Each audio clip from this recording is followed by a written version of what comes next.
हाँ जी, good morning. क्या पढ़ा कल? बताओ। देखे रामस्नेही संप्रदाय निर्गुण भक्ति का है सगुण? क्या करे? लाइट क्या हो गया? चसबुझ। ठीक है, तो तेरा क्या ले रहा है? चलो, क्या है गुरु इस लाइट के? है अब ठीक हो जाएगी तो बंद कर दो इसको, बंद ही कर दो। और क्या? चलो, निर्गुण का है सगुण का है? तो इसमें दशरथ पुत्र राम की पूजा, बल्कि साधु कौन से रंग के कपड़े पहनते? शाहपुरा पीठ किसने स्थापित की? उनका जन्म कहां हुआ? कौन से परिवार में? पिताजी का नाम, मम्मी का नाम और बचपन का नाम, गुरुजी का नाम, ग्रंथ का नाम। शाहपुरा के कौन से राजा ने क्या क्या बनवा के दिए? रेण वाली पीठ किसने स्थापित की? दरियाव जी का जन्म कहां हुआ? कौन से परिवार में? दुनिया पठान। पिताजी का नाम, मम्मी का नाम, गुरुजी का नाम। और ये सभी रामस्नेही संतों में हरिराम सॉरी आपके सेंथल वाली पीठ किसने स्थापित की? हरिराम दास जी का जन्म कहां हुआ? कौन से परिवार में? पिताजी का नाम, मम्मी का नाम, गुरुजी का नाम। और बुक कौन सी लिखी और ये किससे संबंधित है? अच्छा, खेड़ापा वाली पीठ किसने स्थापित की? इनका जन्म कहां हुआ? कौन से परिवार में?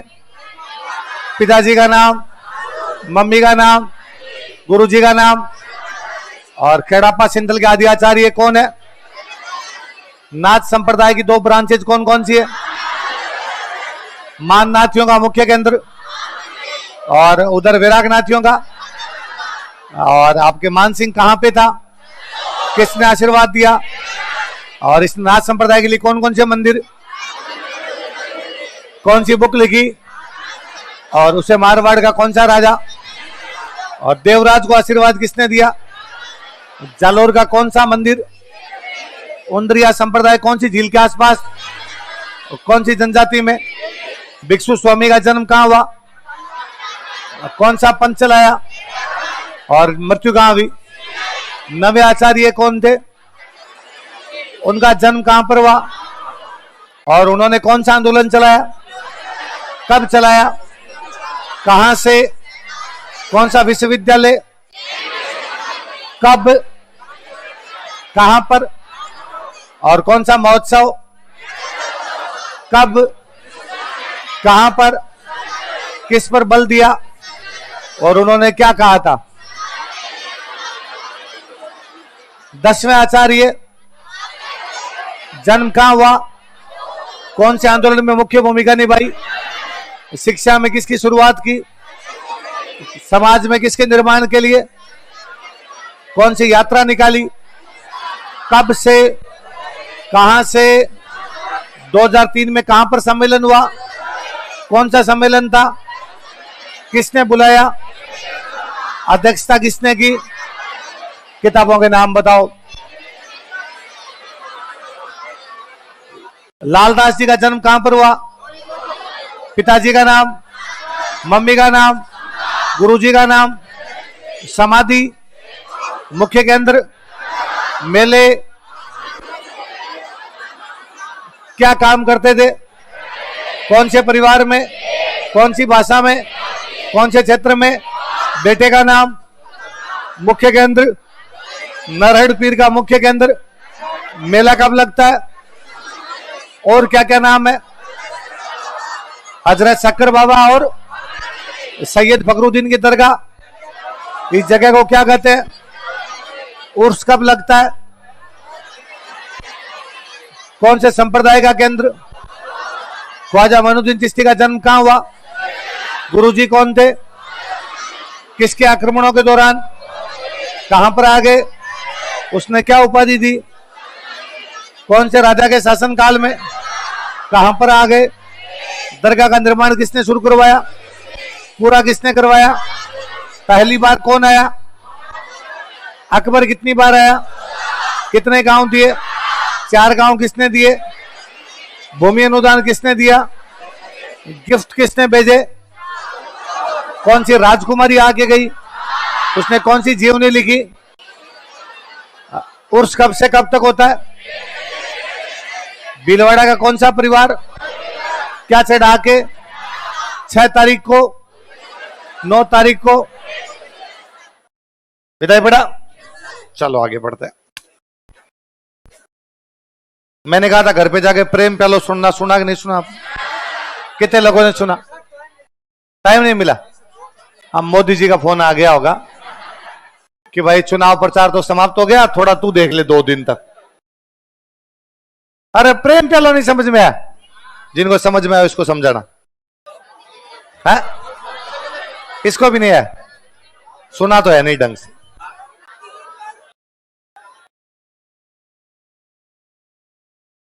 बिना चेंज किए, टॉपिक चेंज किए इसी में लिखना आपने।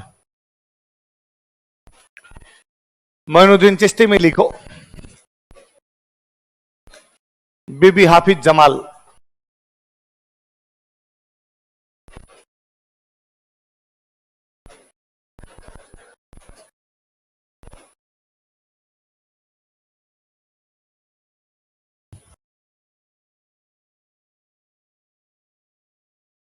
देखो बीबी हाफिज जमाल।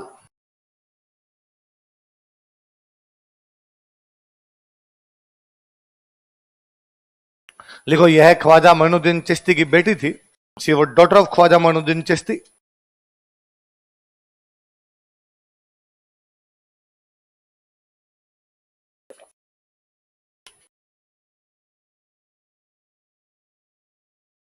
यह ख्वाजा मोइनुद्दीन चिश्ती की बेटी थी। शी वो डॉटर ऑफ ख्वाजा मोइनुद्दीन चिश्ती। इनकी भी मजार बनी हुई है भाई अजमेर में। कहां पर बनी हुई है?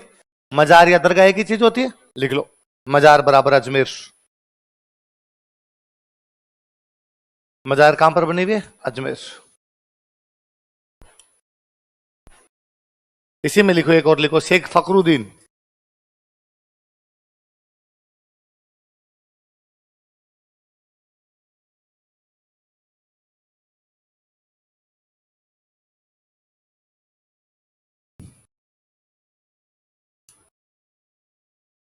कौन है बताओ देखे? शेख फकरुद्दीन। लिखो ख्वाजा मोइनुद्दीन चिश्ती के वंशज थे।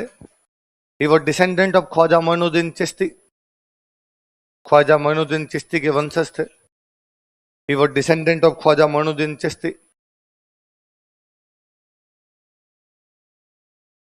ये बाद में अजमेर से चले गए थे सरवाड़। कहां चले गए? लिखो मुख्य के अंदर सरवाड़। जो आजकल डिस्ट्रिक्ट चेंज हो गया केकड़ी, तो मुख्य के अंदर सरवाड़। केकड़ी में आ गया ना अब तो सरवाड़। केकड़ी मेन सेंटर कौन सा इनका? सरवाड़। सरवाड़ कहां पे चला गया? इसी में एक और लिखो, लिखो हिसामुद्दीन सोख्ता।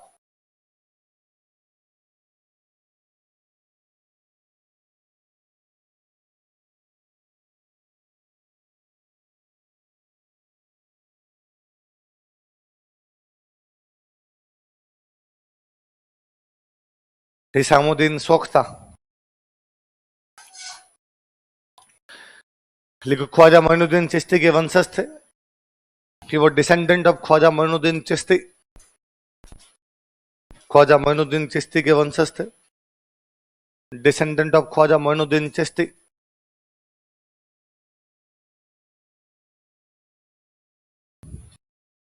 मुख्य के अंदर लिखो सांबर। ये जयपुर में जगह पड़ती है अपने सांबर। कुल मिला के भाई ख्वाजा मोइनुद्दीन चिश्ती के परिवार वालों ने चिश्ती संप्रदाय को आगे बढ़ाया। कोई सरवाड़ चला गया, कोई सांबर चला गया।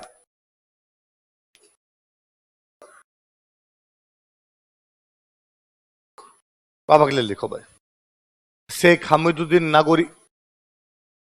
ये आपने पढ़ लिए होंगे। थोड़ी सी बातें और पढ़ लेते हैं अपने। हेडिंग डाल लो आप तो, शेख हमीदुद्दीन नागौरी।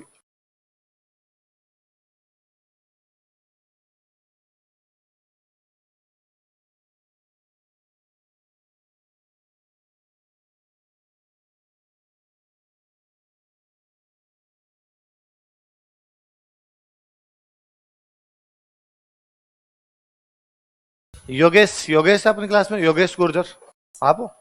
बाहर कोई मिलने के लिए आया।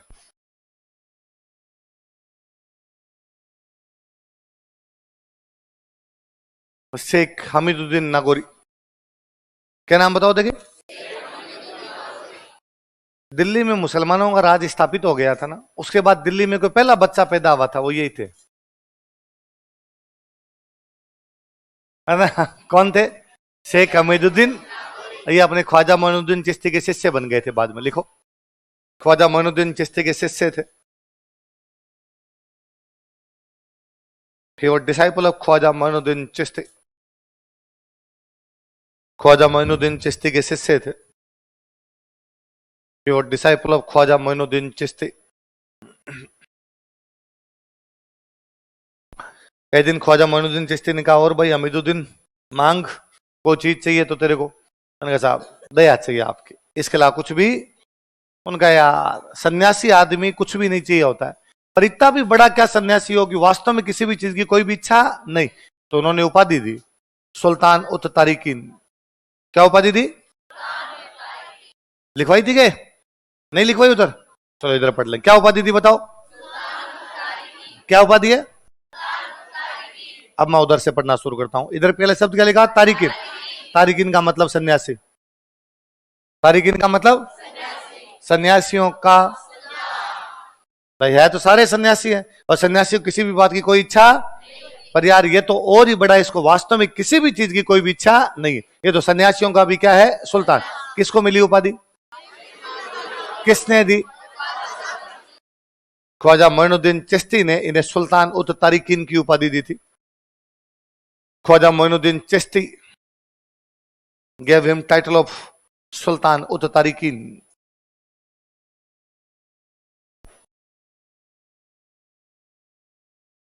सुल्तान उत तारिकीन की उपाधि दी थी, सुल्तान उत तारिकीन की उपाधि दी थी।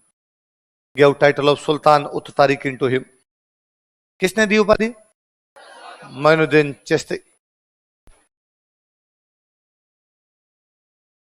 और आपने पढ़े भी होंगे कि वास्तव में जो चिश्ती संत थे वो किसी प्रकार की गिफ्ट वगैरह लेते नहीं थे, वो एकदम सादा जीवन जीते। सोहरावर्दी उल्टे थे, सोहरावर्दी कहते भाई लग्जरी चाहिए, है ना? चिश्ती कहते कि किसी प्रकार की कुछ भी चीज चाहिए। इवन मतलब राजाओं से मिलते भी नहीं थे। निजामुद्दीन नौलिया, हाँ, निजामुद्दीन नौलिया को एक बार कौन से सुल्तान ने कहा, हाँ, तो मैं मिलना चाहता नहीं। एक दिल्ली के सुल्तान ने उनको कहा था कि मैं निजामुद्दीन नौलिया से मिलना चाहता हूं, तो उसने कहा मैं नहीं मिलूंगा। तो सुल्तान के पास मैसेज किया गया कि निजामुद्दीन औलिया करे मैं नहीं मिलूंगा। सुल्तान ने कहा अच्छा, मैं सुल्तान हूं, मैं मिलना चाहता हूं, निजामुद्दीन औलिया मना कर रहा है कि नहीं मिलूंगा, मैं जबरदस्ती चला जाऊंगा। फिर तो निजामुद्दीन औलिया ने किसी को जाग कहा कि भाई वो कह रहे हैं कि जबरदस्त से जाऊंगा। उसने कहा अपनी दरगाह के दो, मेरी खानकाह के 2 दरवाजे, मेरी खानकाह के कितने दरवाजे हैं? वह जगह जहां सूफी संत रहते हैं उनको क्या कहते हैं? क्या कहते हैं? तो एक बार इल्तुतमिश ने इनके लिए गिफ्ट भेज दिए थे। फिर इन्होंने कहा नहीं भाई थैंक यू इल्तुतमिश, मेरे को गिफ्ट, लिखो, इल्तुतमिश के उपहारों को अस्वीकार कर दिया था। ही denied gifts of Iltutmish, Iltutmish के उपहारों को अस्वीकार कर दिया था। ही denied gifts of Iltutmish, Iltutmish के उपहारों को अस्वीकार कर दिया था। बाद में इल्तुतमिश ने इनकी याद में नागौर में एक बुलंद दरवाजा बनवाया। पहले मेरी बातें सुन लो फिर बोलना, है ना? इनकी याद में बुलंद दरवाजा बनवाया। क्या बनवाया? क्या बनवाया? क्या बनवाया? उसको बोलते हैं अतारिकीन दरवाजा। क्या बोलते हैं? क्योंकि इनकी उपाधि क्या थी? सुल्तान उल तारिकीन। क्या थी? इसलिए उस दरवाजे को क्या बोलते हैं? आई बात समझ में? लिखो, अधूरा ज्ञान खतरनाक होता है। लिखो, इनके सम्मान में, इन हिज ऑनर, इनके सम्मान में, इन हिज ऑनर, इल्तुतमिश ने नागौर में बुलंद दरवाजा का निर्माण करवाया था। इल्तुतमिश बिल्ट बुलंद दरवाजा एट नागौर। इल्तुतमिश ने नागौर में बुलंद दरवाजा का निर्माण करवाया था। इल्तुतमिश बिल्ट बुलंद दरवाजा एट नागौर। इल्तुतमिश ने नागौर में बुलंद दरवाजा का निर्माण करवाया था। इल्तुतमिश बिल्ट बुलंद दरवाजा एट नागौर, जिसे ऐतारिकिन का दरवाजा कहा जाता है, विच इज कॉल्ड एज ऐतारिकिन दरवाजा।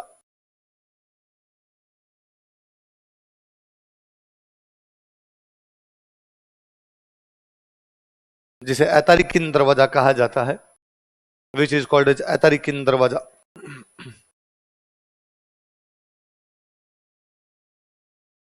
जितने सूफी संत हुए उनमें यदि कोई शाकाहारी थे पूरी तरीके से, तो वो कौन थे? लिख लो, यह पूर्णतः शाकाहारी थे। He was completely vegetarian. यह पूर्णतः शाकाहारी थे। He was completely vegetarian. खेती करते थे। नागौर में गांव पड़ता है सुवाल। कौन सा गांव पड़ता है? लिख लो, सुवाल गांव में खेती करते थे। He exercised agriculture at village named सुवाल। सुवाल नामक गांव में खेती करते थे नागौर में। He exercised agriculture at village named सुवाल। सुवाल नामक गांव में खेती करते थे। He exercised agriculture at village named सुवाल। ये नागौर में जिस जगह रहते थे उस जगह का नाम है फूल महल। क्या नाम है? लिखो, इनके रहने के स्थान को फूल महल कहा जाता है। His living palace is called as फूल महल। इनके रहने के स्थान को फूल महल कहा जाता है। His living palace is called as फूल महल। इनके रहने के स्थान को फूल महल कहा जाता है। His living palace is called as फूल महल। इनकी वाइफ थे, उनका नाम था बीबी खदीना। क्या नाम था? और ये भी एक आध्यात्मिक महिला थे। लिखो, इनकी पत्नी बीबी खदीना, हिज वाइफ बीबी खदीना। इनकी पत्नी बीबी खदीना, हिज वाइफ बीबी खदीना भी एक आध्यात्मिक महिला थी। Was also spiritual lady. भी एक आध्यात्मिक महिला थी। इनकी पत्नी बीबी खदीना भी एक आध्यात्मिक महिला थी। His wife Bibi Khadina was also spiritual lady.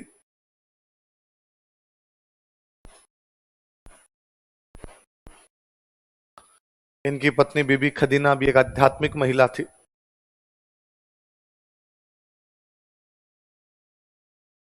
आगे लिखो, शेख फरीदुद्दीन।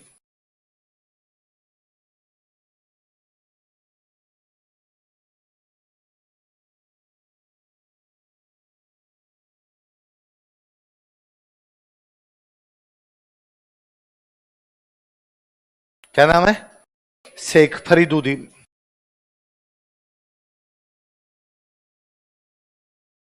क्या नाम बताओ?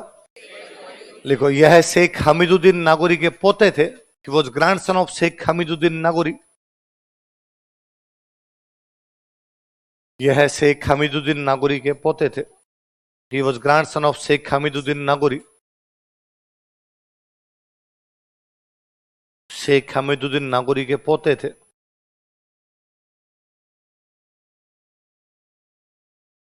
देखो, यह मोहम्मद बिन तुगलक के समकालीन थे। He was contemporary to Mohammad bin Tughlaq. समकालीन समझते हो ना?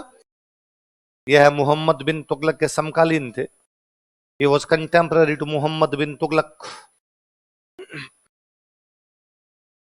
यह मोहम्मद बिन तुगलक के समकालीन थे। He was contemporary to Mohammad bin Tughlaq.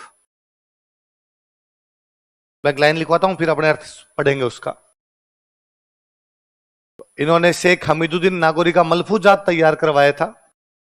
He got prepared malfuzat of Sheikh Hamiduddin Nagauri. इन्होंने शेख हमीदुद्दीन नागौरी का मलफूजात तैयार करवाया था। He got prepared malfuzat of Sheikh Hamiduddin Nagauri. अपने दादाजी का, शेख हमीदुद्दीन नागौरी का मलफूजात तैयार करवाया था। He got prepared malfuzat of Sheikh Hamiduddin Nagauri. Sheikh Hamiduddin Nagauri का मलफूजात तैयार करवाया था। He got prepared malfuzat of Sheikh Hamiduddin Nagauri. मलफूजात जानते हो क्या होता है? सूफी संतों के उपदेशों का संकलन। सूफी संतों के उपदेश जिन बातों में लिखे जाते हैं उनको क्या बोलते? क्या बोलते? तो शेख हमीदुद्दीन नागौरी का मलफूजात किसने तैयार करवाया? किसने तैयार करवाया? उस मलफूजात का नाम है सुरूर सुदूर। क्या नाम है उसका? बोलो क्या नाम है? क्या नाम है? लिखो, कोष्टक में लिखो इसके सुरूर सुदूर।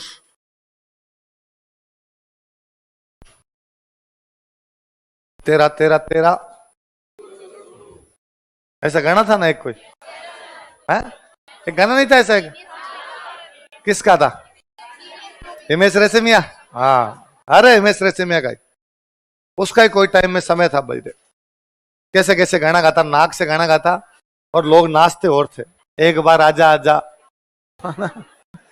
वो गाना तो भाई साहब गांव में चलाना बंद कर दिया। यदि ये गाना चला दिया एक बार आजा आजा और चौराहे पे भूत हुआ साथ में आ जाएगा तुम्हारे। क्या नाम मलफूजात का बताओ? क्या नाम है? किसका मलफूजात है? हामिदुद्दीन नागौरी का। किसने तैयार करवाया? क्या होते हैं मलफूजात? मतलब इस किताब में शेख हामिदुद्दीन नागौरी के उपदेश है, यही तो है। उन्होंने जो शिक्षाएं दी थी वो है कौन सी किताब में? पोते ने कहा लिखो भाई, दादाजी पे किताब लिख दो, तो किताब हो गई। अगले लिखो, शाइख कबीर चिश्ती।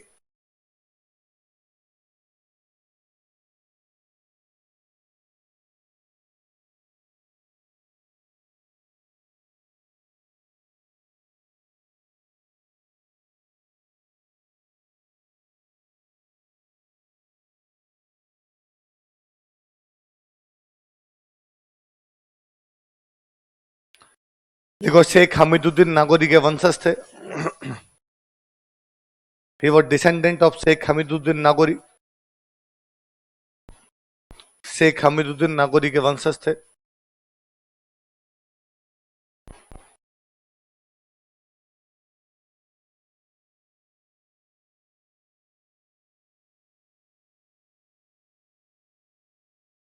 मुख्य केंद्र नागौर, मेन सेंटर नागौर, मुख्य केंद्र नागौर।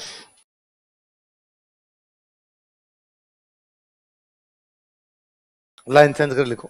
कालांतर में अहमदाबाद चले गए थे। Later on he moved to Ahmedabad. कालांतर में अहमदाबाद चले गए थे। Later on he moved to Ahmedabad. कालांतर में अहमदाबाद चले गए थे। Later on he moved to Ahmedabad. कहां चले गए थे?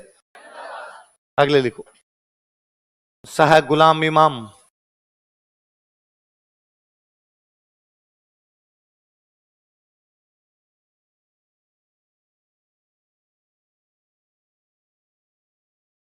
इन्हीं का नाम और एक शेख मनु।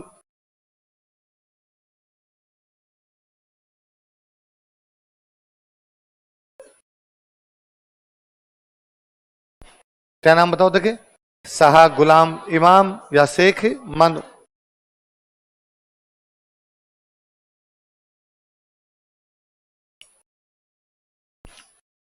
देखो, शेख हमीदुद्दीन नागौरी के वंशज थे। ये वो डिसेंडेंट ऑफ शेख हमीदुद्दीन नागौरी।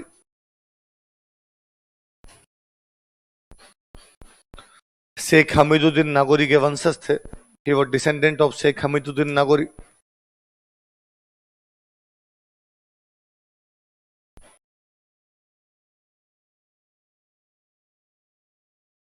मुख्य के अंदर लिखो, सिंघाना।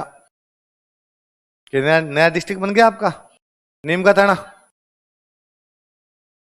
मुख्य के अंदर सिंघाना, जिला नीम का थाना।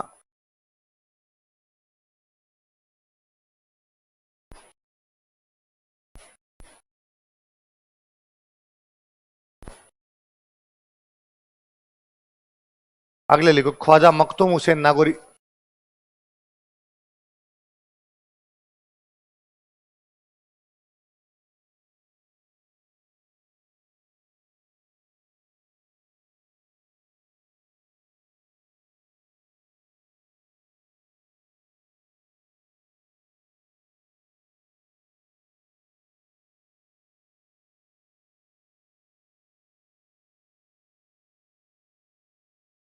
क्या नाम बताओ? हम शेख मखदूम, सॉरी, ख्वाजा मखदूम हुसैन नागौरी। ये जो, इसका मतलब एक तो नागौर में रहते हैं, ये तो आ गया। नागौर में बड़े संत हुए थे शेख हमीदुद्दीन नागौरी। उनकी बातों को आगे नागौर में किसी ने बढ़ाया था, तो वो कौन थे? उनके परिवार के नहीं थे, पर उनके शिष्य हैं जो उनके आगे बढ़ा रहे हैं। मैं कह सकता हूं आध्यात्मिक उत्तराधिकारी। अध्यात्म मतलब उनकी धर्म की जो बातें हैं उनके उत्तराधिकारी थे। लिख लो, शेख हमीदुद्दीन नागौरी के आध्यात्मिक उत्तराधिकारी थे। He was a spiritual successor of Sheikh Hamiduddin Nagauri. Sheikh Hamiduddin Nagauri के आध्यात्मिक उत्तराधिकारी थे। He was a spiritual successor of Sheikh Hamiduddin Nagauri.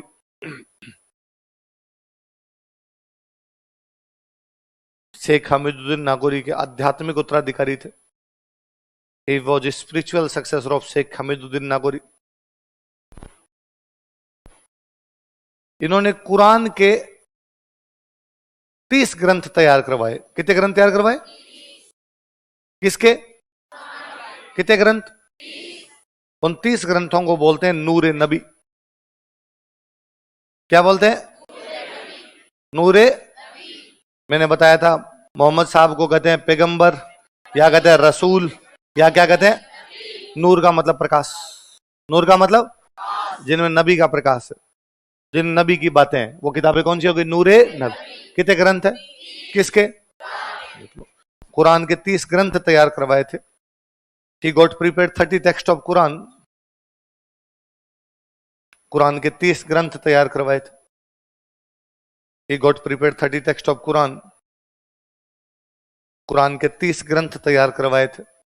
He got prepared 30 text of Quran, जिन्हें नूर ए नबी कहा जाता है। Which are called as नूर ए नबी, जिन्हें नूर ए नबी कहा जाता है। Which are called as नूर ए नबी, जिन्हें क्या कहा जाता है? इन्होंने नागौर में एक तालाब बनवाया था, उसका नाम था मुस्तफा सागर। कौन सा तालाब था? एक बगीचा लगवाया था, उसका नाम था रसूल बाड़ी। क्या नाम था बगीचे का? कौन सा तालाब? कौन सा बगीचा? कहां पर? नागौर में मुस्तफा सागर तालाब तथा रसूल बाड़ी बगीचे का निर्माण करवाया। He built Mustafa Sagar pond and रसूल बाड़ी गार्डन एट नागौर। नागौर में मुस्तफा सागर तालाब तथा रसूल बाड़ी बगीचे का निर्माण करवाया। He built Mustafa Sagar pond and रसूल बाड़ी गार्डन एट नागौर। नागौर में मुस्तफा सागर तालाब तथा रसूल बाड़ी बगीचे का निर्माण करवाया। He built Mustafa Sagar pond and रसूल बाड़ी गार्डन एट नागौर। नागौर में मुस्तफा सागर तालाब तथा रसूल बाड़ी बगीचे का निर्माण करवाया। तब मालवा की राजधानी हुआ करती थी मांडू। मालवा की राजधानी कौन सी थी? और मांडू के किसी सुल्तान ने इनको रुपए भेजे। तो चिश्ती ज्यादातर रुपए लेते नहीं थे, इन्होंने रुपए लिए और रुपए लेके अजमेर में बनवाया गुंबद। अजमेर में क्या बनवाया? अजमेर में जो ख्वाजा मोइनुद्दीन चिश्ती की दरगाह है उसके ऊपर क्या बना दिया? गुंबद। समझते हो आप? ताजमहल के ऊपर जो बना हुआ वो क्या है? और नागौर में जो शेख हमीदुद्दीन नागौरी वाली दरगाह है वहां पर बनवा दी 4 दीवारी। क्या बनवा दी? तो कहां पर बनवाया गुंबद? कहां पर बनवाई 4 दीवारी? किससे रुपए लेके? लिख लो, मांडू के सुल्तान ने इन्होंने मांडू के सुल्तान से धन प्राप्त किया। He got money from Sultan of Mandu. Malwa की राजधानी थी मांडू। इन्होंने मांडू के सुल्तान से धन प्राप्त किया। He got money from Sultan of Mandu.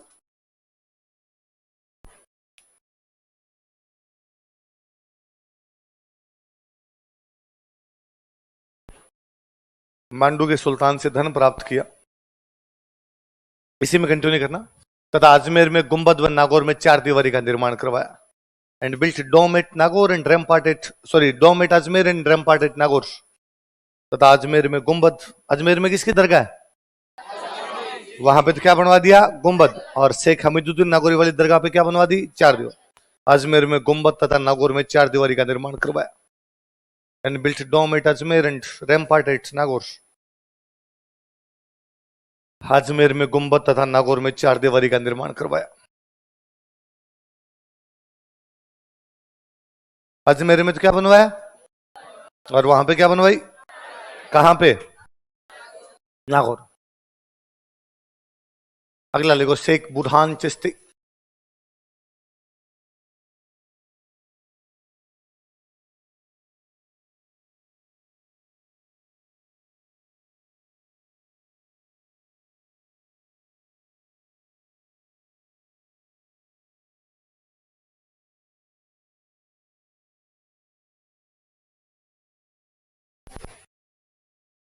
अगले कौन है? शेख बुरहान चिश्ती। मुख्य के अंदर लिखो जयपुर में जगह पड़ती है तड़ा दौड़ा।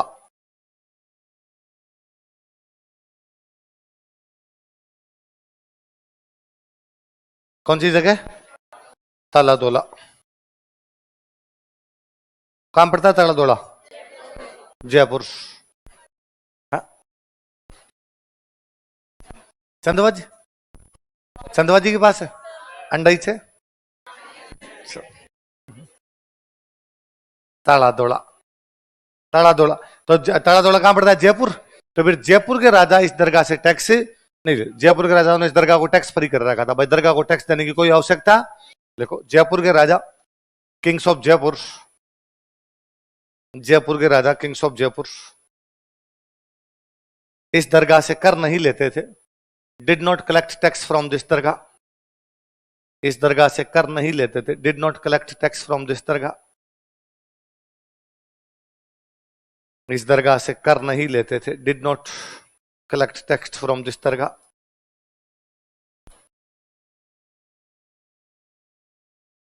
अफगानिस्तान में इलाका है रोह। कौन सा इलाका? वहां पर इनका प्रभाव ज्यादा था। लिख लो रोह के अफगानों में इनका प्रभाव अधिक था। He had more dominance in Afghans of rho.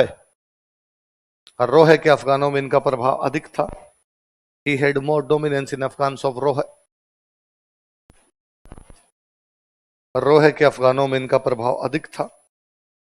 He had more dominance in Afghans of रोह।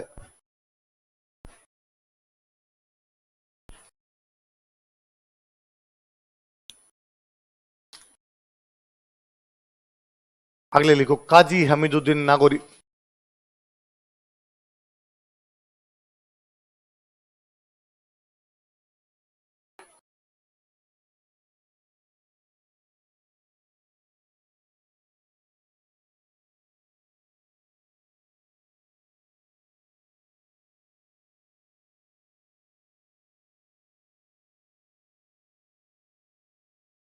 क्या नाम बताओ?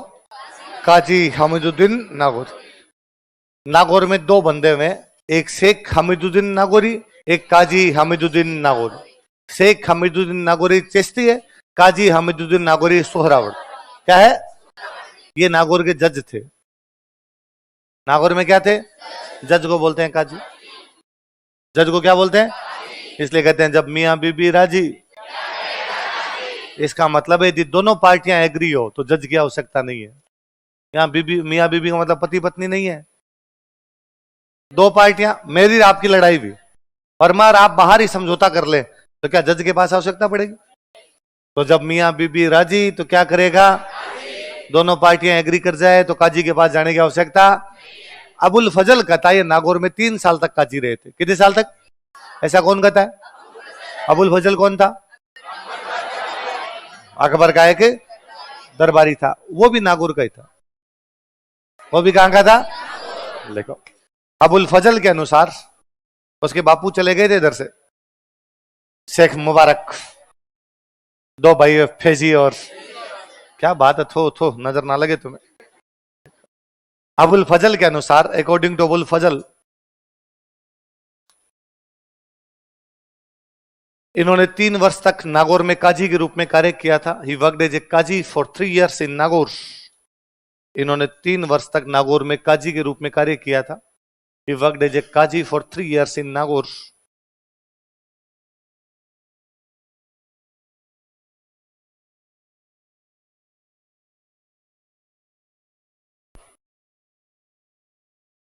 तीन वर्ष तक नागौर में काजी के रूप में कार्य किया था। He worked as a qazi for 3 years in Nagaur. बाद में यहां से चले गए थे बगदाद। कहां चले गए? देखो कालांतर में बगदाद चले गए थे। Later on he moved to Baghdad. कालांतर में बगदाद चले गए थे। बगदाद इराक की राजधानी बगदाद, कालांतर में बगदाद चले गए थे। Later on he moved to Baghdad, और वहां जाके अपना गुरुजी बनाया था शिहाबुद्दीन सोहरावर्दी को। किसको गुरुजी बनाया? लिख लो, गुरु शिहाबुद्दीन सोहरावर्दी।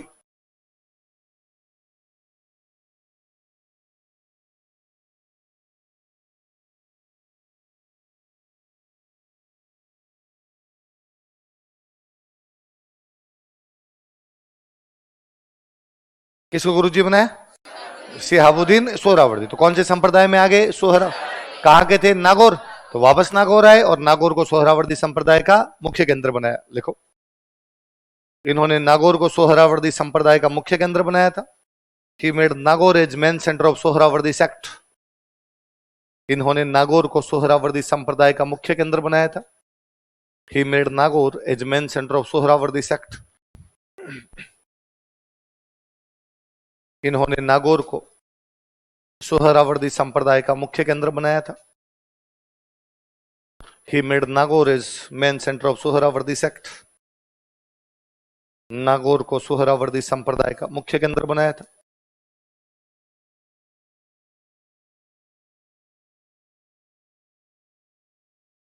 बाद में लास्ट में चले गए थे दिल्ली, और वहीं पे डेथ हुई। इनकी मजार कहां पर बनी हुई है? दिल्ली। आपने दिल्ली में एक संत सुने होंगे, शेख कुतुबुद्दीन बख्तियार काकी, पढ़ा है? तो कुतुबुद्दीन बख्तियार काकी वाला जो दरगाह, उसके जस्ट पास में दरगाह इनकी बनी हुई है। लिख लो, मजार बराबर दिल्ली। मजार कहां बनी हुई है इनकी? दिल्ली। पहले नागौर, फिर बगदाद, फिर वापस नागौर, फिर दिल्ली।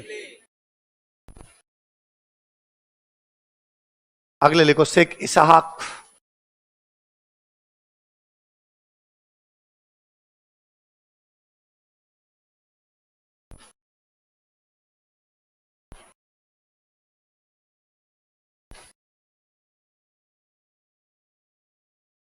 इन्होंने एक संप्रदाय शुरू किया था, उसका नाम था मगरिबी।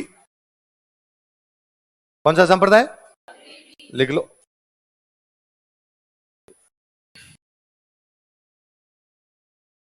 मगरिबी संप्रदाय की स्थापना की थी। ही फाउंडेड मगरिबी सेक्ट।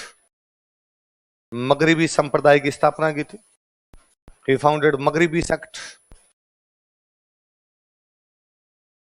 मगरिबी संप्रदाय की स्थापना की थी। ही फाउंडेड मगरिबी सेक्ट।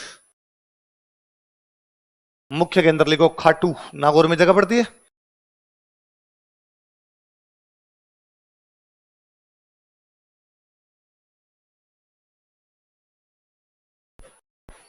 मुख्य केंद्र खाटू।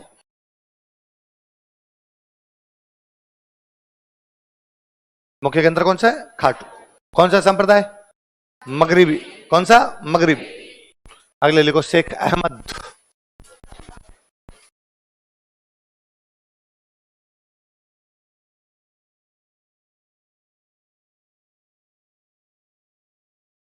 शेख अहमद। ऊपर वाले कौन से पढ़े हमने? शेख इसहाक। लिखो, यह शेख इसहाक के शिष्य थे। He was disciple of Sheikh इसहाक। यह शेख इसहाक के शिष्य थे। He was disciple of Sheikh इसहाक। शेख इसहाक का मुख्य केंद्र कौन सा था? तो इनका मुख्य केंद्र भी खाटू। लिखो, मुख्य केंद्र खाटू।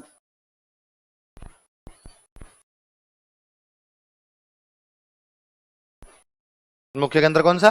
खाटू। बाद में भाई साहब ये चले गए थे हज करने के लिए। क्या करने के लिए? कौन से महीने में जाते हैं? जिलहिज। कौन से महीने में? देख लो, इन्होंने हज यात्रा की थी। ही विजिटेड हज। इन्होंने हज यात्रा की थी। ही विजिटेड हज। कौन सी यात्रा की? उन्हीं दिनों दिल्ली आया हुआ था करीना कपूर का बेटा तैमूर। कौन आया हुआ था? तो ये किससे मिल गए थे जाके? तैमूर से। वो 1398 की बात है। कब की बात है? देखो, 1398 ईस्वी में, इन 1398 एडी। 1398 ईस्वी में, इन 1398 एडी, इन्होंने दिल्ली जाकर तैमूर से मुलाकात की थी। He met Timur by going to Delhi. इन्होंने दिल्ली जाकर तैमूर से मुलाकात की थी। He met Timur by going to Delhi. Delhi जाकर तैमूर से मुलाकात की थी। फिर उन दिनों गुजरात में एक सुल्तान था, उसका नाम था मुजफ्फर शाह। क्या नाम था? उसने इनको बुला लिया था गुजरात। कहां बुला लिया था? लिख लो, सुल्तान मुजफ्फर शाह के बुलाने पर, on invitation of sultan Muzaffar Shah, सुल्तान मुजफ्फर शाह के बुलाने पर, on invitation of sultan Muzaffar Shah,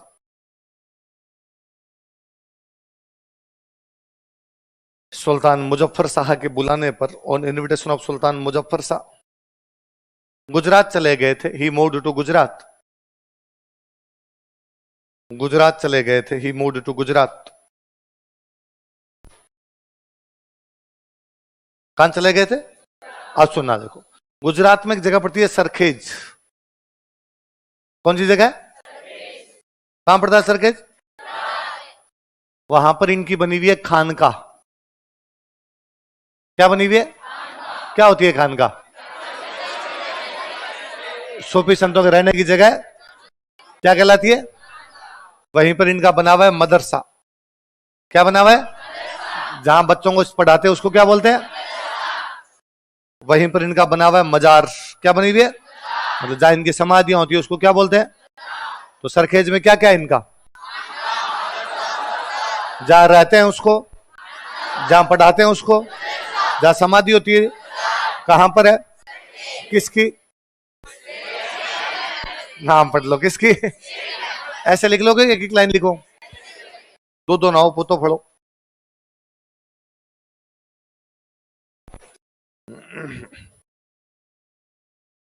Sarkhej Gujarat में एक जगह।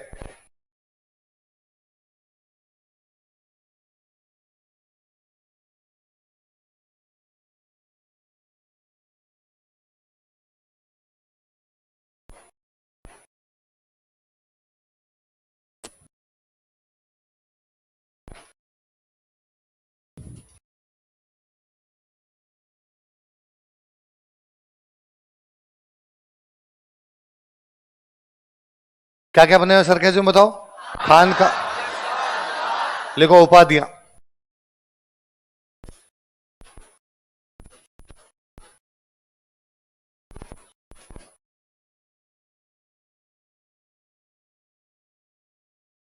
एक उपाधि कुतुबुल अख्ताब।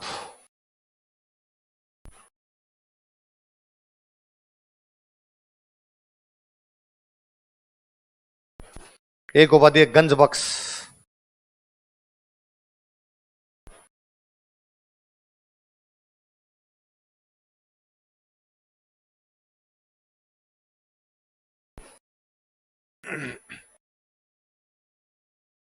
क्या क्या बताओ देखिए? कुतुबुल अख्ताब और गंज बख्श।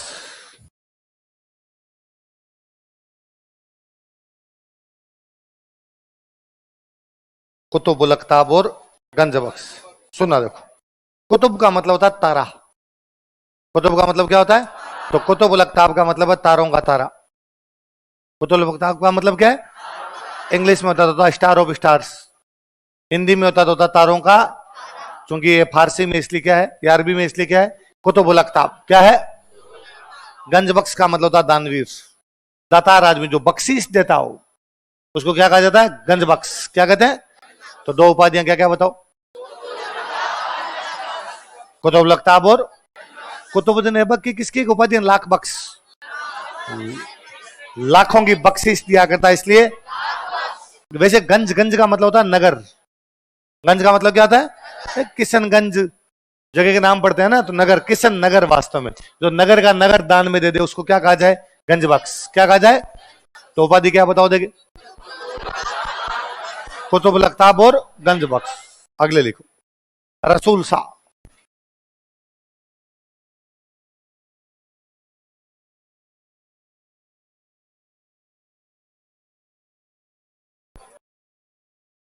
रसूल शाह।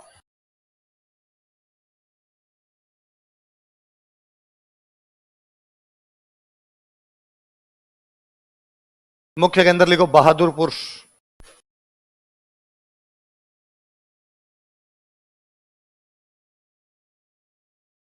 अलवर में जगह भाई।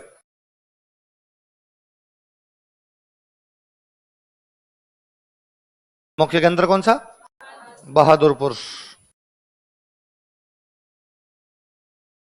गुरु का नाम लिखो, नियामतुल्ला खां।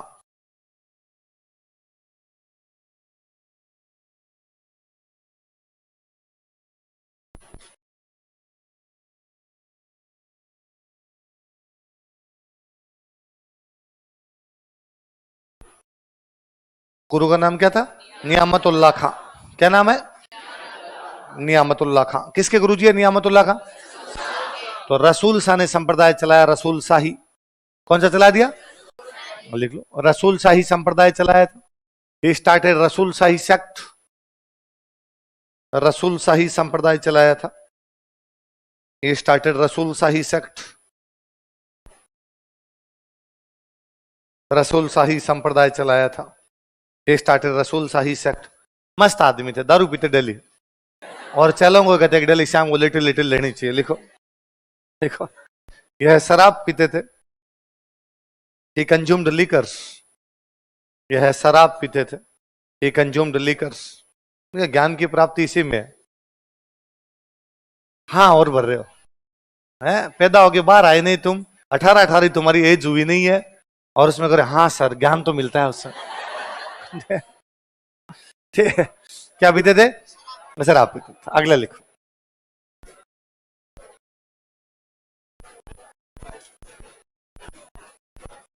गुलाम मोइनुद्दीन।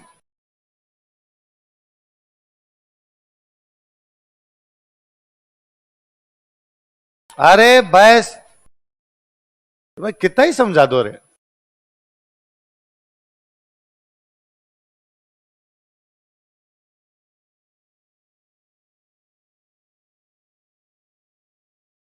या चांद सा। क्या नाम बताओ देखिए? गुलाम मोइनुद्दीन या चांद सा। मुख्य के अंदर लिखो पाली। जिला पाली, जेब खाली। नहीं है तो तुम डबल फीस जमा करवा दे। मुख्य केंद्र कौन सा है? पाली। ये भाई आपके सुफिशंत हो गए। लंबी सांस लीजिए।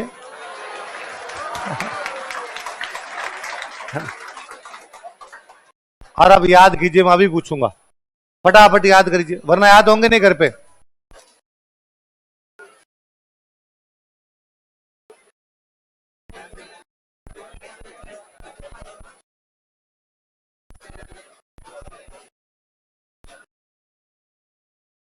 बिना बात किए जो बात कर रहे हैं उनको पहले खड़ा करूंगा क्लास में।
पढ़े तो मैं वापस रिवीजन करवाता हूँ वापस, है ना।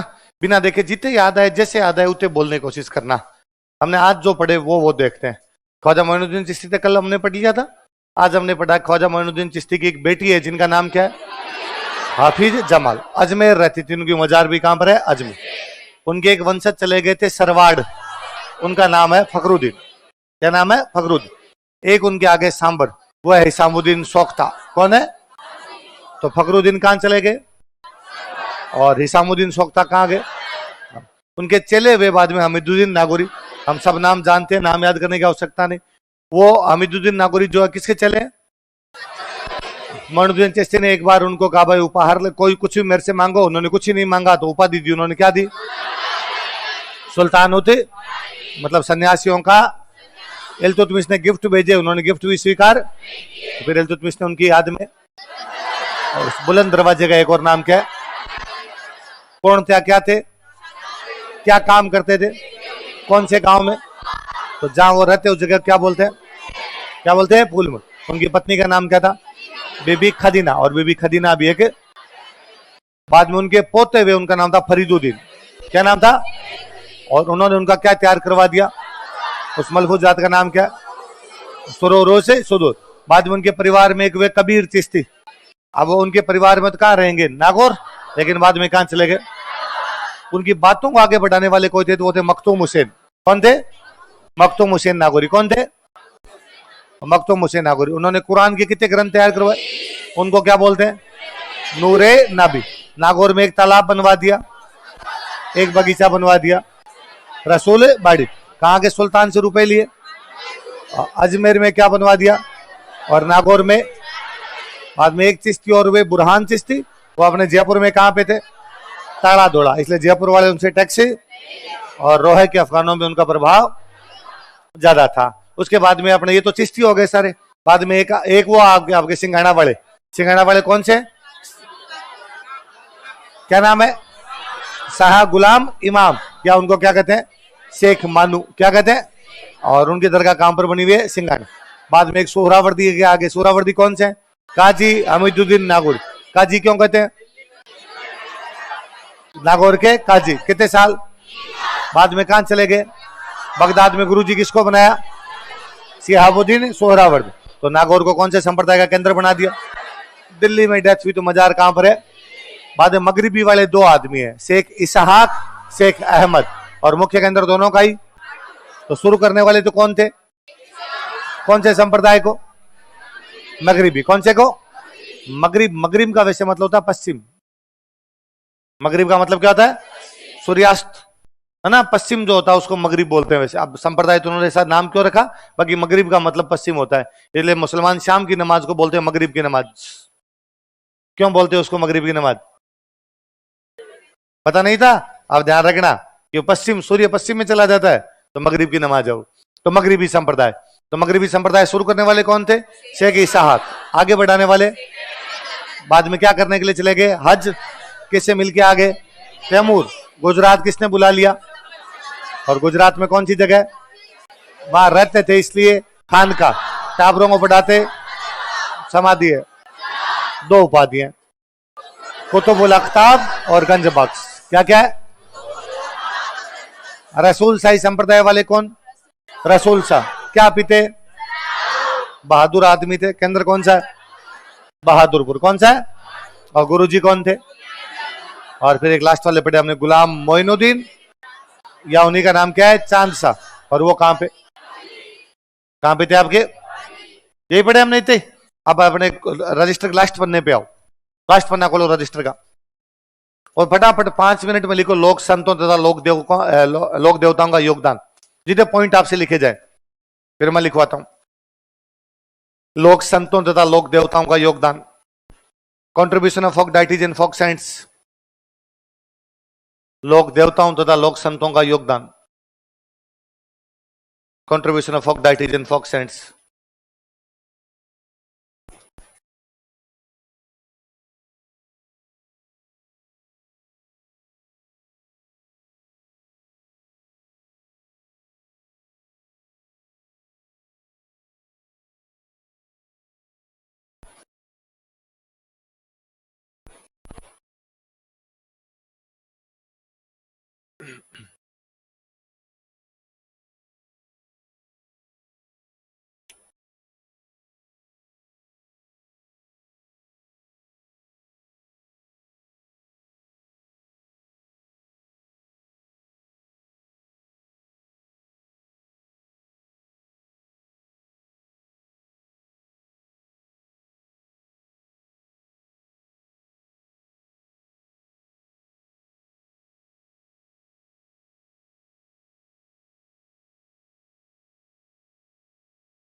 चलो मैं लिखवाता हूं, जितने लिख लिए होते कोई नहीं।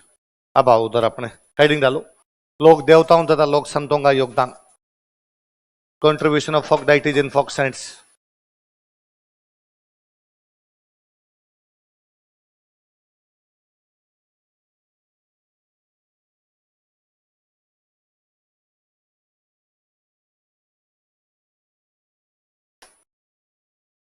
लोक देवताओं तथा लोक संतों का योगदान, contribution of folk deities in folk science. पहले लिखो राजनीतिक योगदान, पॉलिटिकल कंट्रीब्यूशन, राजनीतिक योगदान, पॉलिटिकल कंट्रीब्यूशन।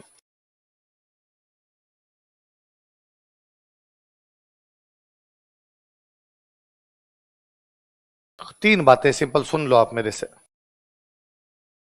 एक तो आपने नोटिस किया कि ज्यादातर जो लोक देवता थे या संत भी थे, इनमें से खूब सारे राजा महाराजा थे या राज परिवार से संबंधित। भाई पाबू जी मारवाड़ के राजा के भाई के बेटे हैं, रामदेव जी के पिताजी सामंत है, गोगा जी के पिताजी सामंत है ना, मल्लीनाथ जी खुद राजा है, संत पिंपा खुद राजा है, कलीनाथ जी मारवाड़ के राजा के छोटे भाई, ज्यादातर अपने संबंधित है किसी ना किसी से। ये वो समय था जब कहते यथा राजा जैसा राजा सोचता वैसा ही कौन सोचेगी, इसलिए जनता पे ज्यादा प्रभाव डाला। वह रामदेव जी पोखरण के सामंत है, और रामदेव जी यदि किसी के साथ भेदभाव नहीं करते तो जनता को लगता है राजा ही नहीं कर रहा, तो अपने किस बात का है। मल्लिनाथ जी मारवाड़ के राजा है, वो यदि सब लोगों के साथ बराबरी का बर्ताव करते हैं तो लोग लगता है भाई राजा यदि भेदभाव नहीं करता तो अपने को भी भेदभाव करना। एग्जाम्पल सेट होते हैं उससे। तो एक तो ये राज परिवार से संबंधित थे, इसलिए जनता पर ज्यादा प्रभाव डालने में क्या रहे, सफल। दूसरा, यदि साधारण परिवारों में पैदा हुए तो भी इन्होंने राजाओं को खूब प्रभावित किया। हम पढ़ते हैं कि जाम्बू जी का सम्मान जोधा और भी क्या करते हैं, हम पढ़ते हैं कि जसनाथ जी ने लूणकरण को राजा बनने का आशीर्वाद दे दिया। तो बीकानेर में जितने राजा बने थे ना, उनके राज चिन्ह में जाड़ का पेड़ था। राज चिन्ह तक में क्या बना लिया था कि भाई जहां भी राजाओं के डॉक्यूमेंट होंगे उन पे किसका पेड़ बनाया जाए। और बीकानेर के राजाओं ने कहा कि आज के बाद जो भी बीकानेर का राजा बिल्डिंग बनाएगा वो जाड़ के पेड़ के नीचे बनाई जाए, तो कम से कम जाड़ के पेड़ तो बचे। राजा तो प्रभावित हुए उसकी वजह से, तो राजाओं पर प्रभाव डालने में सक्षम रहे। और राजा पर यदि किसी संत का प्रभाव पड़ेगा तो राजा जनता के प्रति लिबरल हो जाएगा, कठोर हो जाएगा। या तो खुद राजा है इसलिए जनता पे प्रभाव है, या खुद राजा नहीं है तो राजा पे प्रभाव है इसलिए जनता पर प्रभाव है। तीसरा, इन्होंने ज्यादातर जो इनकी लड़ाइयां लोक देवताओं की वो किसके लिए, गाय के लिए, है ना, देश के लिए। भाई गोगा जी महमूद गजनवी के खिलाफ लड़ लिए, बाल नंदाचार्य औरंगजेब के खिलाफ लड़ लिए, क्या वो अपने देश की रक्षा नहीं कर रहे। तो इन ज्यादातर लोगों ने या तो धर्म की रक्षा की या देश की रक्षा की। तीन बातें, या तो राजा थे जनता पे प्रभाव है, या राजाओं पे इनका प्रभाव है तो राजा जनता के प्रति लिबरल है, और या इन्होंने धर्म और राष्ट्र की रक्षा की। समझ में आ गई बात। ABC लगा के लिखेंगे, लिखो ए लिखो। राजनीतिक में पहला लिखते हैं, या 1 2 3 जो लगाना हो आपको वैसे लगा लो।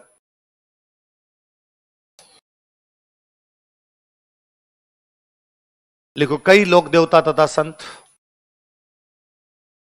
सम फोक डाइटीज एंड फोक सेंट्स, कई लोक देवता तथा संत, सम फोक डाइटीज एंड फोक सेंट्स राज परिवारों से संबंधित थे, वर बिलोंग्ड टू रॉयल फैमिलीज, राज परिवारों से संबंधित थे, वर बिलोंग्ड टू रॉयल फैमिलीज,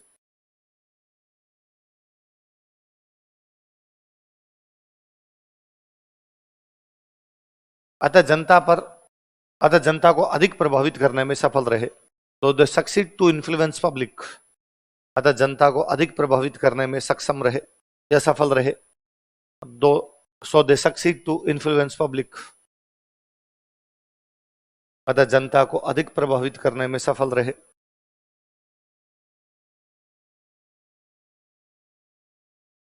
दूसरा लिखो, एग्जाम्पल तो दे लोगे ना आप खुद ही, एग्जाम्पल आप अपने हिसाब से देते रहना, जो जो आपको लिखना हो वैसे लिख लेना बोले। दूसरा लिखो, इन्होंने राजाओं को प्रभावित किया था, दे इन्फ्लुएंस्ड किंग्स, इन्होंने राजाओं को प्रभावित किया था, दे इन्फ्लुएंस्ड किंग्स,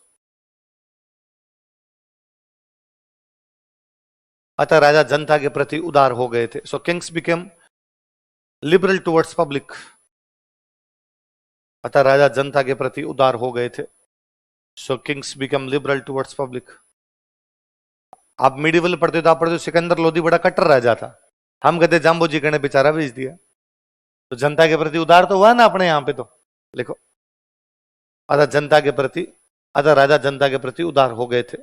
सो kings become liberal towards public. तीसरा लिखो, इन्होंने धर्म एवं राष्ट्र की रक्षा की थी, इन्होंने धर्म एवं राष्ट्र की रक्षा की थी। दे प्रोटेक्टेड नेशन एंड रिलीजन, इन्होंने धर्म एवं राष्ट्र की रक्षा की थी। दे प्रोटेक्टेड नेशन एंड रिलीजन, धर्म एवं राष्ट्र की रक्षा। अब लिखो सामाजिक,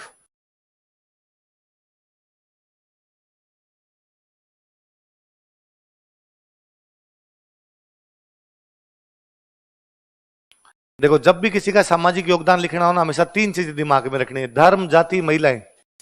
कौन कौन सी? आप देख लो, धर्म के क्षेत्र में क्या किया, जाति के क्षेत्र में क्या किया, और महिला।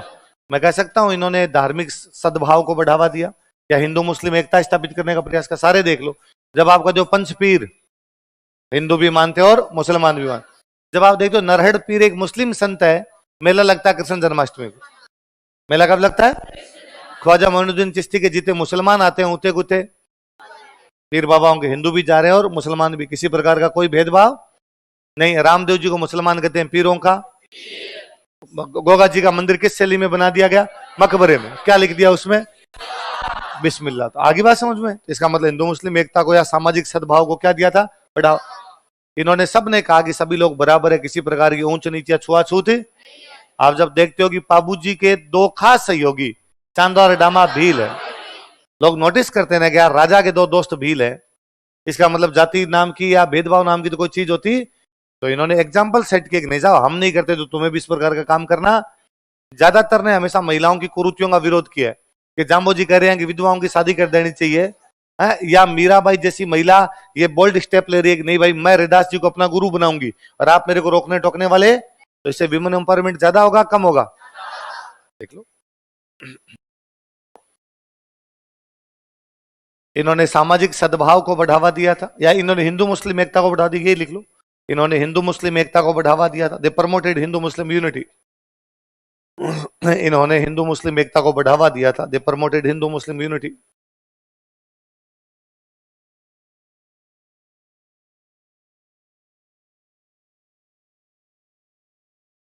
दूसरा लिख लो। इन्होंने छुआछूत निवारण के प्रयास किए। They tried to remove untouchability. इन्होंने छुआछूत निवारण के प्रयास किए। They tried to remove untouchability.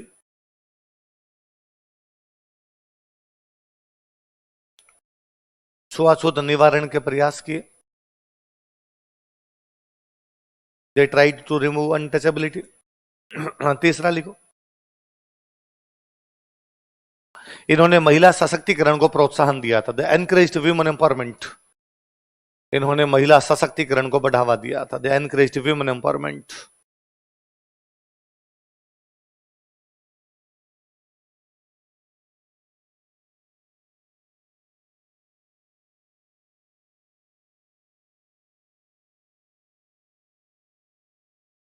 अगला लिखो। धार्मिक धार्मिक योगदान, रिलीजियस कंट्रीब्यूशन।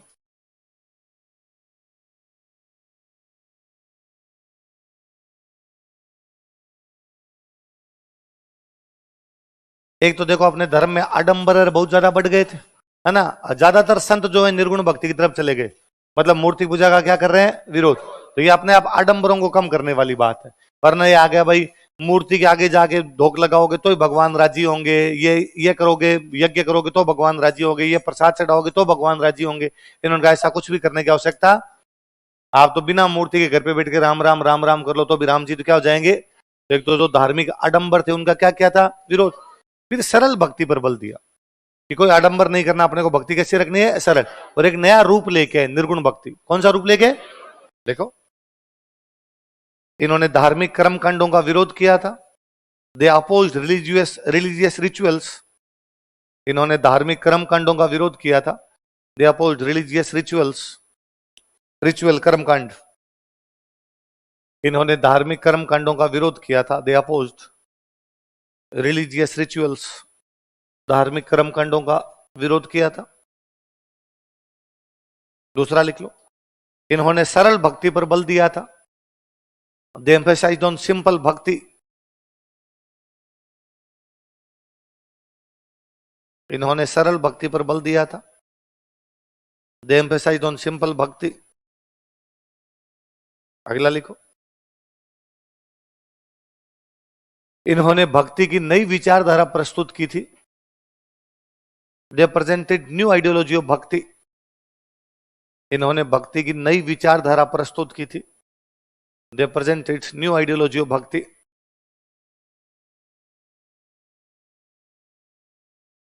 डैश लगा के लिखो निर्गुण भक्ति।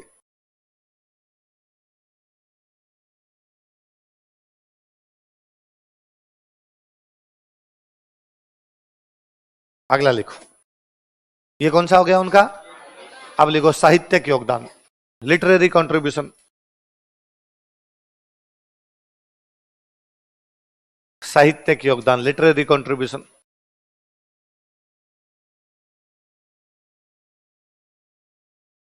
दो चीज होती है देखो, एक होती है बोली, एक होती है साहित्य। क्या क्या दो चीजें?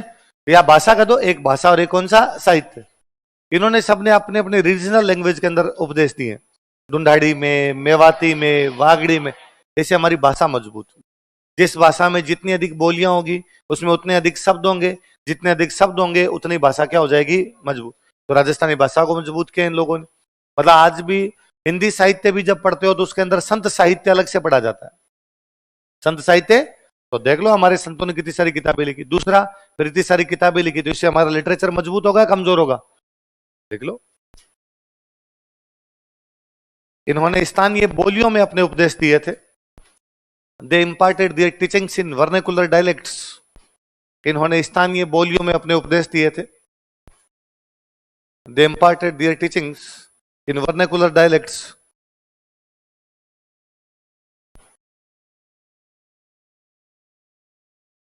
स्थानीय बोलियों में अपने उपदेश दिए थे। They imparted their teachings in vernacular dialects. जैसे हमारी राजस्थानी भाषा मजबूत हुई, which strengthen our Rajasthani language. जैसे हमारी राजस्थानी भाषा मजबूत हुई, which strengthen our Rajasthani language.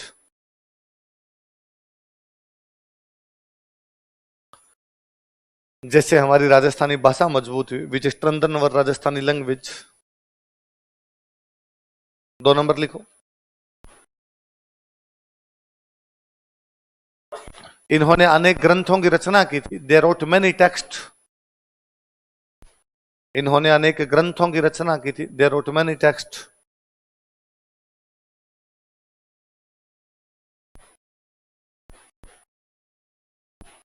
जिससे साहित्य को बढ़ावा मिला, विच प्रमोटेड लिटरेचर। जिससे साहित्य को बढ़ावा मिला, विच प्रमोटेड लिटरेचर।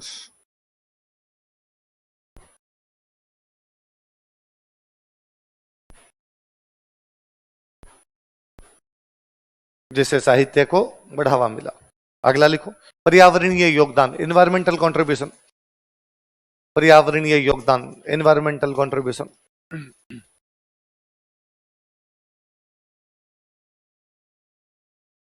आज पूरी दुनिया कह रही है पेड़ लगाने चाहिए। आज पूरी दुनिया कह रही है शिकार नहीं करना चाहिए। 500 साल पहले कह गए हमारे बड़े सारे, सबने से एक प्रकार की बातें की है, पेड़ पौधे नहीं काटने चाहिए। मतलब हमने मंदिरों के आसपास ओरण छोड़ी है सब में, तो वो अपने आप में क्या है, पेड़ पौधों को बढ़ावा मिलेगा। हम जानते थे उस समय कि ज्यादा शिकार से फूड चेन गड़बड़ा जाएगी। फूड चेन गड़बड़नी नहीं चाहिए भाई। हर प्रकार के जीव जंतु का महत्व है। एक भी जीव जंतु समाप्त हुआ, दुनिया में अलग अलग कुव्यवस्था उत्पन्न हो जाएगी। इन लोगों को ये बात पता थी, जिनका नहीं भाई, न तो जीव जंतुओं का शिकार किया जाना चाहिए, नहीं पेड़ पौधे काटे जाने चाहिए। लिख लो। इन्होंने पर्यावरण संरक्षण तथा जीव जंतु संरक्षण के लिए प्रयास किए थे। They tried for environment conservation and wild life conservation. इन्होंने पर्यावरण संरक्षण तथा जीव जंतु संरक्षण के प्रयास किए थे। They tried for environment conservation and wild life conservation.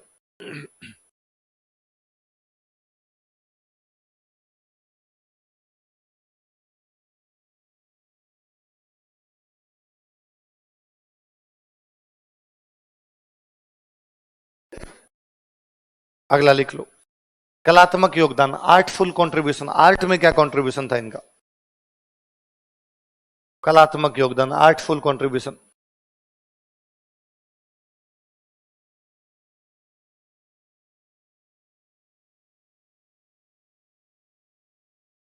दो चीजें कला में, एक तो स्थापत्य कला।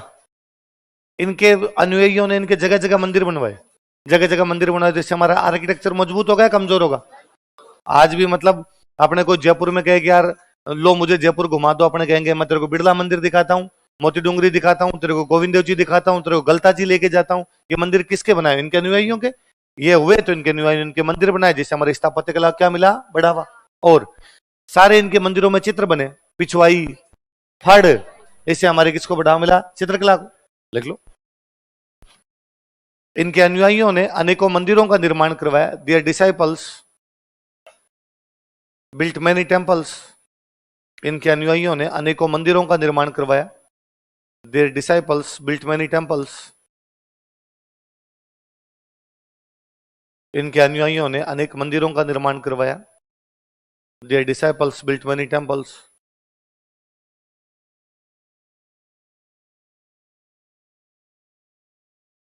जिससे राजस्थान की स्थापत्य कला को बढ़ावा मिला, जिससे राजस्थान की स्थापत्य कला समृद्ध हुई। Which strengthen our architecture of Rajasthan, जिससे राजस्थान की स्थापत्य कला समृद्ध हुई। Which strengthen our architecture of Rajasthan.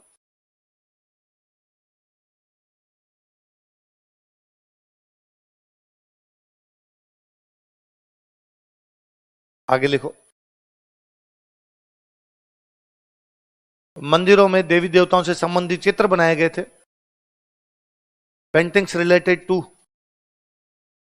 God and goddess were depicted in temples. मंदिरों में देवी देवताओं से संबंधित चित्र बनाए गए थे। Paintings related to god and goddess were depicted in temples. मंदिरों में देवी देवताओं से संबंधित चित्र बनाए गए थे।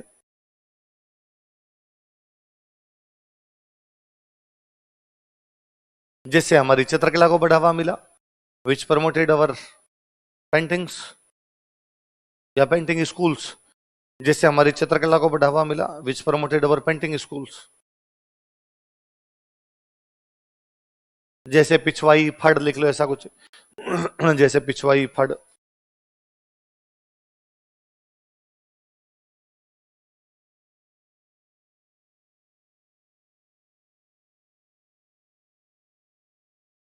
आगे लिखो। सांस्कृतिक योगदान, कल्चरल कंट्रीब्यूशन।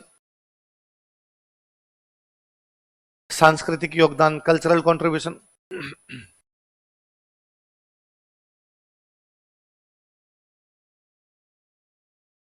हम डे टू डे में जो कुछ करते हैं वो हमारी कल्चर होती है ना।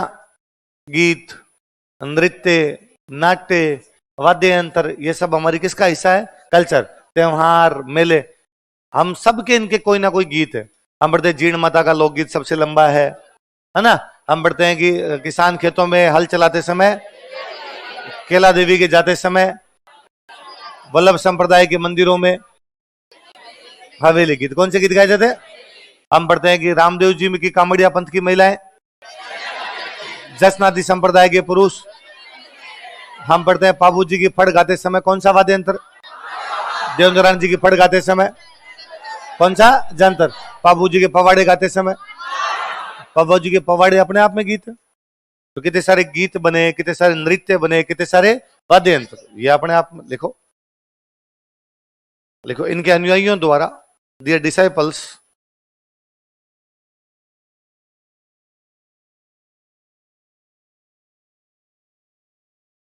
इनके अनुयायियों द्वारा गीतों, नृत्यों तथा वाद्य यंत्रों की रचना की गई।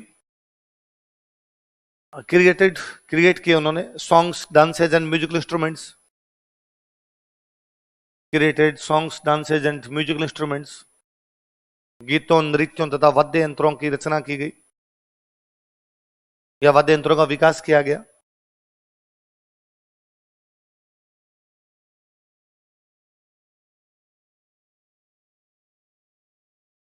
जिससे हमारा सांस्कृतिक विकास हुआ। विच प्रमोटेड अवर विच प्रमोटेड अवर कल्चरल डेवलपमेंट, जिससे हमारा सांस्कृतिक विकास हुआ।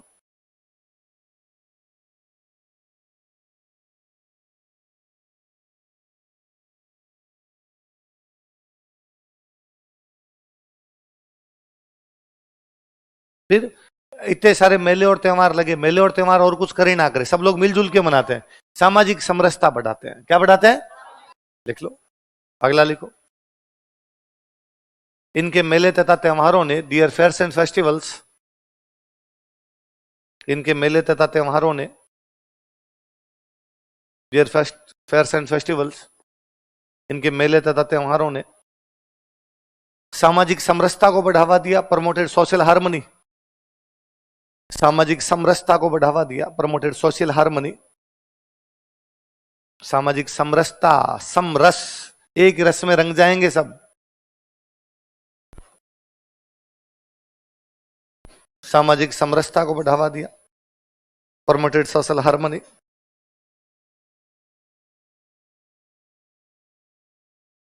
अगला लिख लो। आर्थिक योगदान, इकोनॉमिक कंट्रीब्यूशन।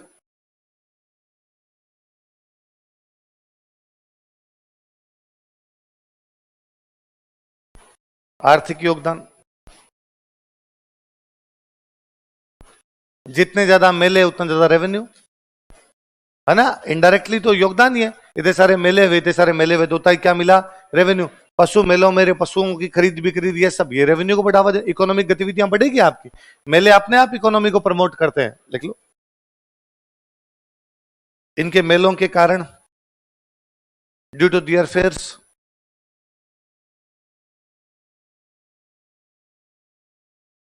आर्थिक गतिविधियों में बढ़ोतरी हुई, इकोनॉमिक एक्टिविटीज वर प्रमोटेड।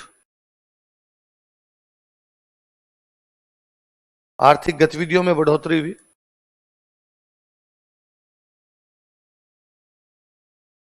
इकोनॉमिक एक्टिविटीज वर प्रमोटेड।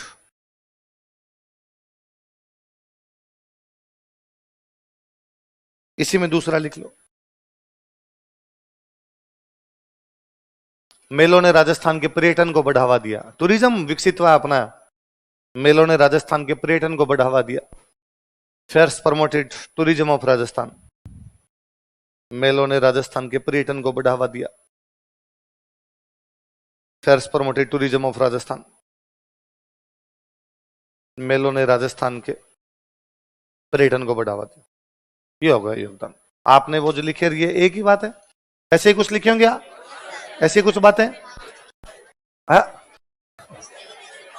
अरे ऐसे अलग अलग नहीं लिखे होंगे, यूं ही लिखा होगा, हिंदू मुस्लिम एकता को बढ़ावा, सामाजिक भेदभाव मिटाया, पर्यावरण संरक्षण।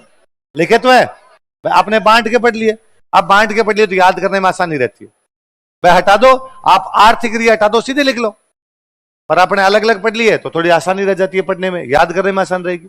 अगला लिखो, एक और लिखो, टॉपिक लिखो, मेलों तथा त्योहारों का योगदान।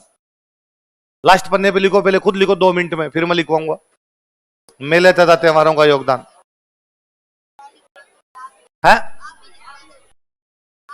मैं नहीं लिखवाऊंगा, पहले तुम लिखो, 2 मिनट दिमाग लगाओ, आप ही लिखवा दो।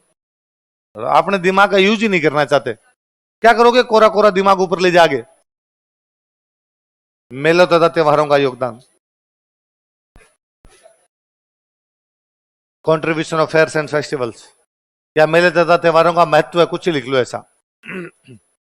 Importance of fairs and festivals,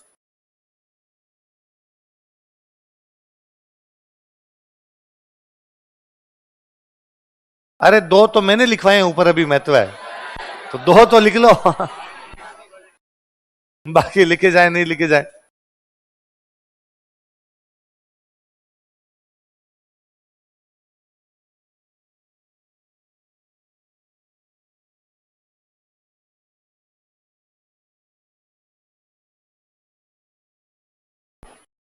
दे रे माइक, दे उसको।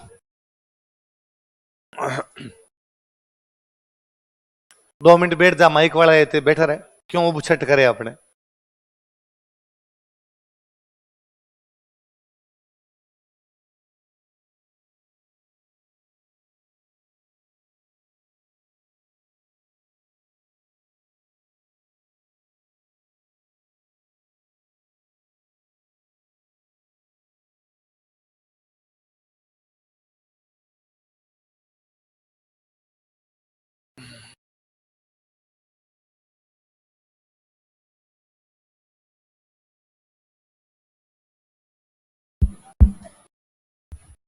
सर एक प्रॉब्लम है मेरे।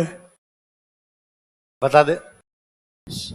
सर जब से स्प्रिंग बोर्ड आने से पहले आपके वीडियो सुनता आ रहा हूँ, अब ऐसा हो गया कि आपके वीडियो नहीं सुनता, नींद नहीं आती। गलत ही बात है। और सर आपने जितनी कहानियां सुनाई है सब याद है, यहाँ तक कि आपके कोरोना के इंडियन हिस्ट्री के भी वीडियो देख लिया, अब यूट्यूब पे वीडियो खत्म हो गए। क्या किया जाए इसके लिए अब तेरे लिए? हाँ, घर ले जाऊं मैं इसको, साथ ले जाऊं?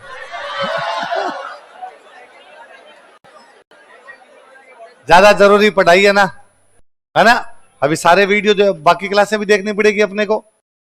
सर वैसे नहीं पढ़ता तो हूँ, हाँ। खाते टाइम सुनता हूँ, सोते टाइम सुनता हूँ। तो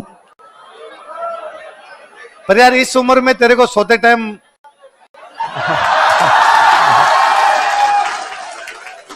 क्या एज हुई है तेरी?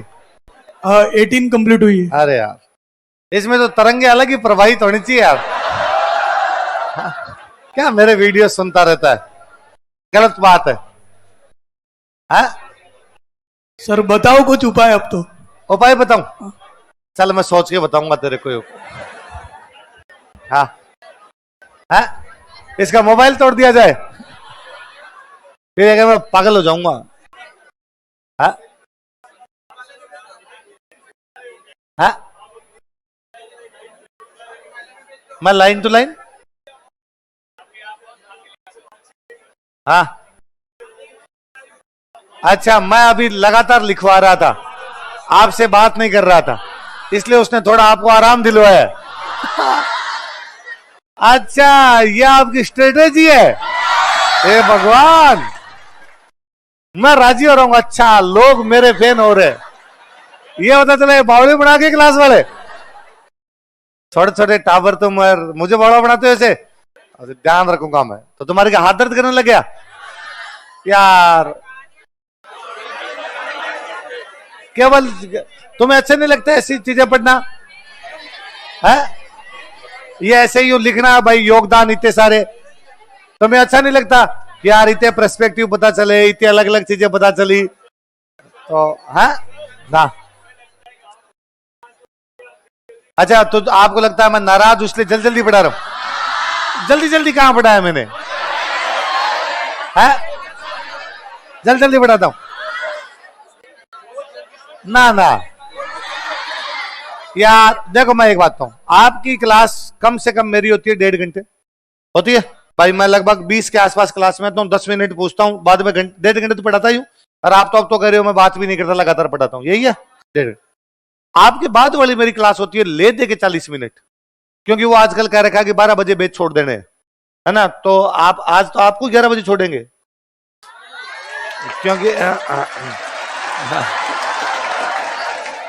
सरकार का आदेश है कि 11 बजे के बाद नहीं लगा सकते, है ना?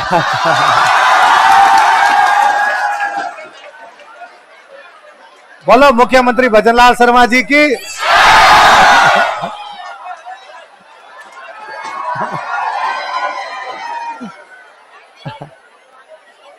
है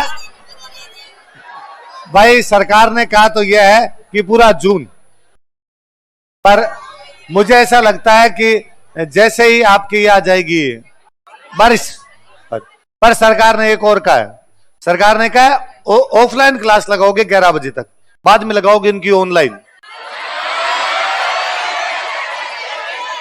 सरकार ने कहा है।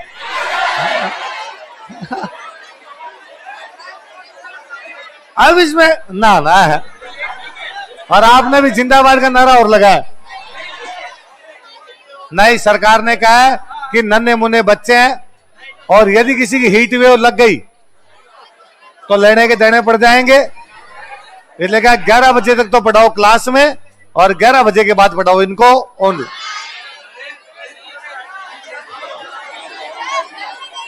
है भाई, जैसे ही यहां पे तो ऐसे ही में बैठे हो, यहां से बाहर जाते हो, आपके पास छतरी है?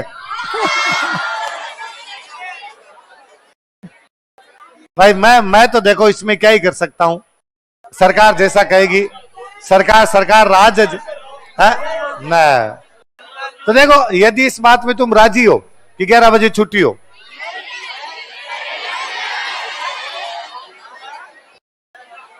अरे हाँ, ये मैडम कह रहे हैं सुबह 5 बजे से लगा लो।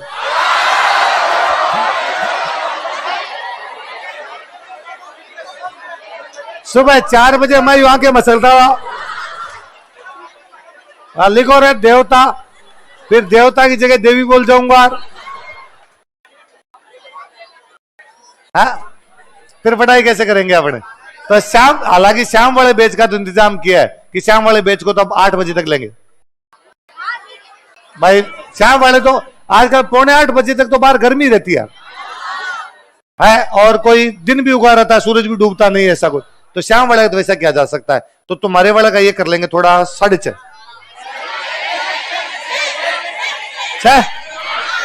6 बजे कर दें, आ जाओगे सारे?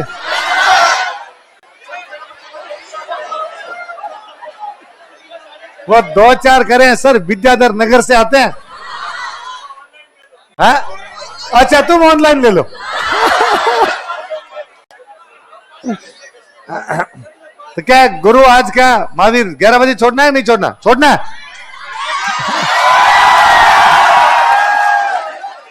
चलो तो जल्दी से लो, ये योगदान लिख लो अपने।